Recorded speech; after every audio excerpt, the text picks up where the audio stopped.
اعوذ باللہ من الشیطان الرجیم بسم اللہ الرحمن الرحیم وبہ نستعین وهو خیر مناصر ومعین یا صاحب الزمان ادرکنا ولا تحرکنا بحق جدتک الزہرا سلام اللہ علیہا اللہم صلی علی محمد وعلی محمد وعجل فرجہم۔ جیسا کہ پہلی آڈیو میں ہم لوگوں نے یہ سنا کہ ابو لہب نبی کریم کا بہت سخت دشمن تھا، اور اس نے نبی کریم کو یہ کہہ کے پکارا تھا، مخاطب کیا تھا کہ آپ ہلاک ہو جائیں، یعنی اس نے تو آپ نہیں کہا تھا، اس نے تو کہا تھا۔ تو قرآن نے اس کے جواب میں یہ کہا تھا، بسم اللہ الرحمن الرحیم، تبت یدا ابی لہب، یہ سورہ لہب کی پہلی آیت ہے،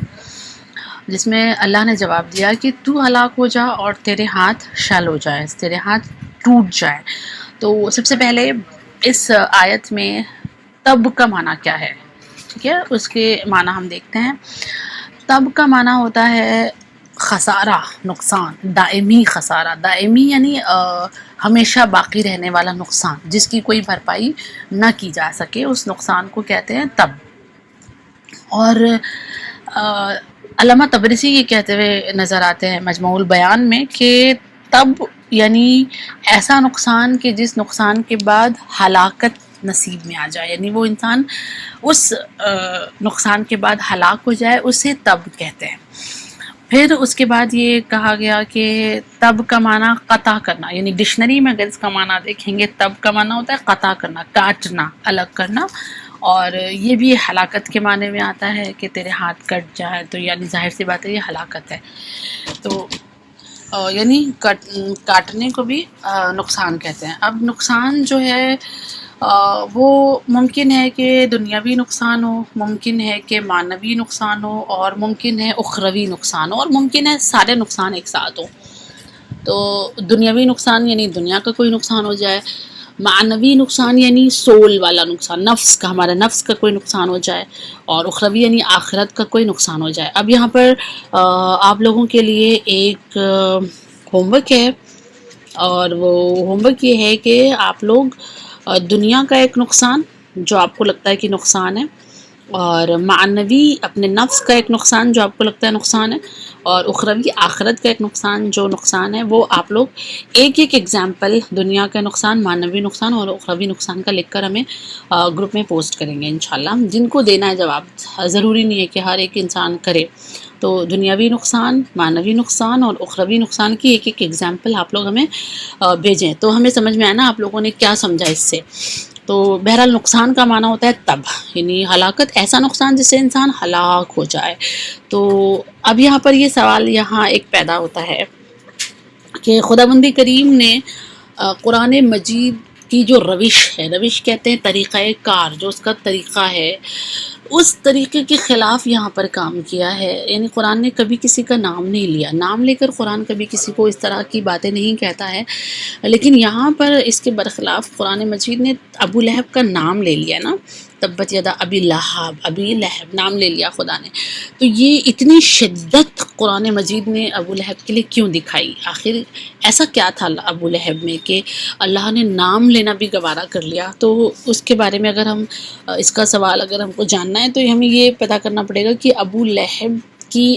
بساط کیا تھی، اس کی حیثیت کیا تھی، وہ کیا کرتا تھا، اس کے کام کیا تھے، تو ہمیں پتہ چل جائے گا کہ قرآن مجید نے اس کا نام کیوں لیا۔ تو اس میں سب سے پہلا پوائنٹ یہ ہے کہ قرآن نے ابو لہب کا نام لیا۔ اس کا فرسٹ پوائنٹ از کہ سب سے پہلے تو یہ کہ اس کا نام تھا عبد العزیٰ، لات، عزیٰ، منات، یا یوں کہتے ہیں کہ لات و منات و عزیٰ، ان کے جو بتوں کا نام تھا، جو بڑے بت تھے نا، بڑے خدا ان کے، کافروں کے، ان کا نام، ایک کا نام تھا لات، ایک کا نام تھا منات، ایک کا نام تھا عزیٰ، یہ تینوں بڑے خداؤں کے نام ہیں ان کے۔ تو یہ عبد العزیٰ کہتے ہیں عزیٰ کا بندہ، یعنی یہ جو بت ہے اس کا بندہ، اس کا یہ نام ہے۔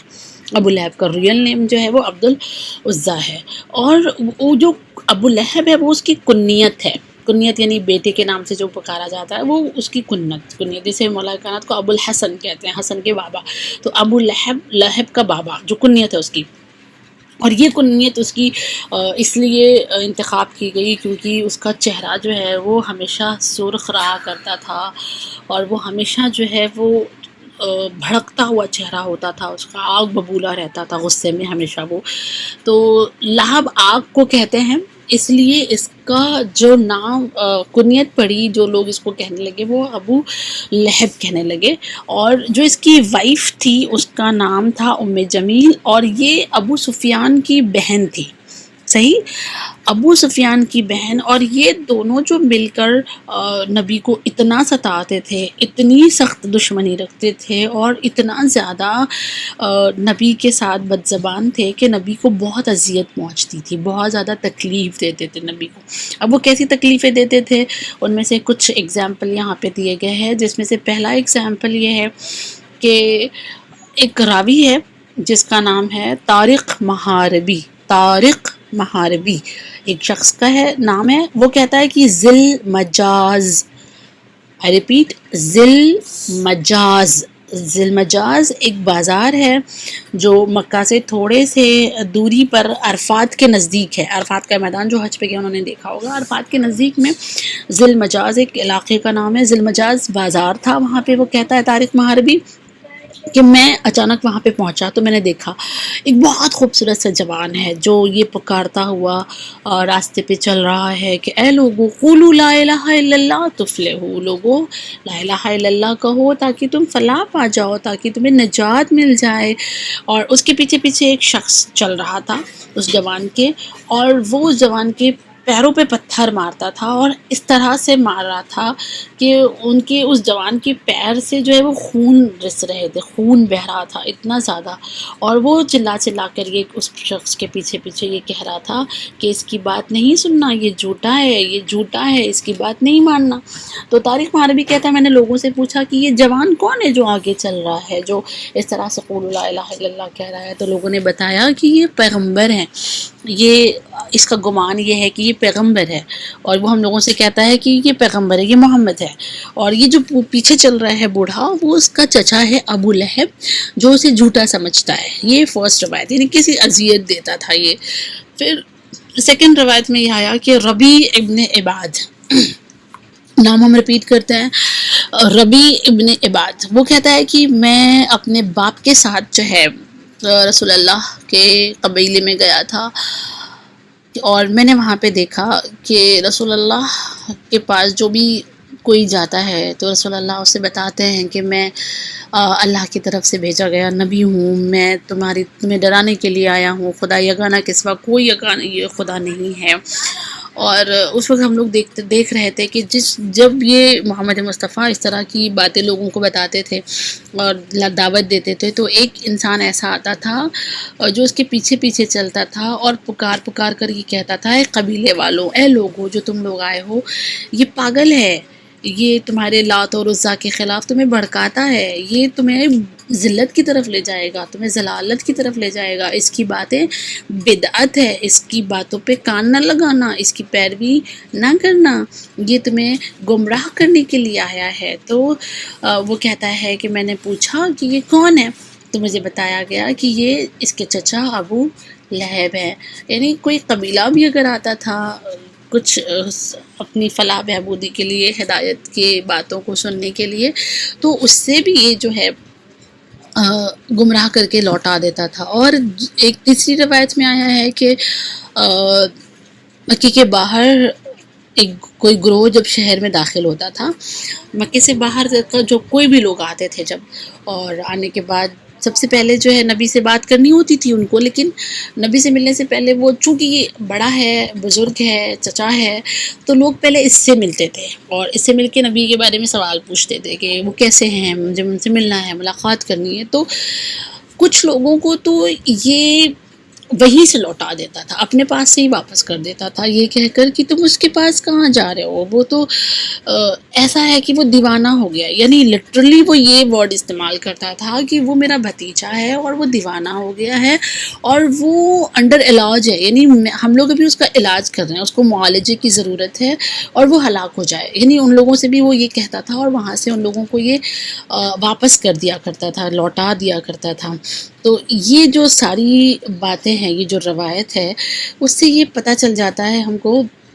کہ کیوں پروردگار عالم نے ابو لہب کا ڈائریکٹلی نام لیا اور نام لے کر یہ کہا کہ ابو لہب تو ہلاک ہو جا، تیرے ہاتھ چھل ہو جائے، اور کس طرح سے وہ نبی کو اذیت دیا کرتا تھا. اور یہ اس کے علاوہ جو اس کی باتیں جو ہوتی تھی، اتنی زیادہ یہ بد زبانی کیا کرتا تھا کہ کتابوں میں ملتا ہے کہ اس کی باتیں نبی کے دل کو مطلب ایسا کانٹے کی طرح چبھتی تھی. اس کی باتیں ہوتا ہے نا ہماری لائف میں بھی، کسی کی باتیں ہمیں کانٹے کی طرح چبھتی ہیں،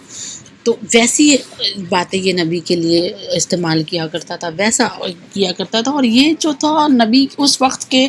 نبی کے تمام دشمنوں کا یہ سرغنہ تھا، سرغنہ یعنی لیڈر تھا یہ. اور جو اس کی بیوی تھی وہ بھی ان لوگوں کے ساتھ تھی. اور اب اس کے بعد کی جو آیت آئے گی وہ پھر اس کے آگے کی بات انشاءاللہ کریں گے کہ کس طرح سے جب اگر تم نے یہ کیا ہے نبی کے ساتھ تو پھر تمہارا آگے کیا ہونے والا ہے، وہ آگے انشاءاللہ آیت میں بتایا گیا ہے. اور بس آپ یہ سمجھ لیں کہ وہ اکیلا شخص نہیں تھا اس وقت جو جس نے یہ طے کیا تھا کہ ہم بنی ہاشم کو ستائیں گے یا ہم اس طرح سے ان کو درد دیں گے، بلکہ اس کے ساتھ اور بھی بہت سارے لوگ تھے جو مل کر نبی کو ستا رہے تھے اور جو مل کر نبی کو اذیتیں دے رہے تھے. اور بہت ساری اذیتیں نبی کریم کو دی گئی ہیں. آپ لوگوں کا دوسرا ہوم ورک یہ ہے کہ آپ ہمیں کوئی ایک ایگزامپل کے ذریعے سے بتائیں گی کہ نبی کو کیسے ستایا جاتا تھا، صرف ایک ایگزامپل. تو کس طرح سے ان کو درد دیا جاتا تھا، ان کے دشمن ان کو کیسے ستاتے تھے. انشاءاللہ پھر ہم لوگ آگے کی جو سورہ ہے وہ کمپلیٹ کریں گے نیکسٹ کلاس میں. تو نیکسٹ کلاس میں انشاءاللہ یہ سورہ ہم لوگوں کی کمپلیٹ ہو جائے گی. ابھی ہم صرف اتنا ہی لاسٹ میں کہنا چاہتے ہیں کہ اس سورہ سے ہمیں جو اب تک ہم نے یہ جو سورہ پڑھی، ایک ہی آیت پڑھی شان نزول وغیرہ کے ساتھ، تو اس سے ہمیں یہ پتہ چلتا ہے کہ ہمیں کوئی بھی ایسا کام نہیں کرنا ہے جس سے نبی کو اذیت ہو، جس سے نبی کو تکلیف ہو، جس سے اہل بیت کو تکلیف ہو. مثال کے طور پہ ابھی یہ جو وائرس کے ذریعے سے ہی جو جس طرح سے وبائیں پھیل گئی ہیں، اور لٹرلی لوگ یہ کہتے ہیں کہ کیا کر رہے ہیں ہمارے امام نے کچھ نہیں کیا ہمارے لیے، ہمارے امام ہمیں نہیں بچا رہے ہیں، اور ایسا ہو گیا اور ویسا ہو گیا. اور پتہ نہیں لوگ کہاں کہاں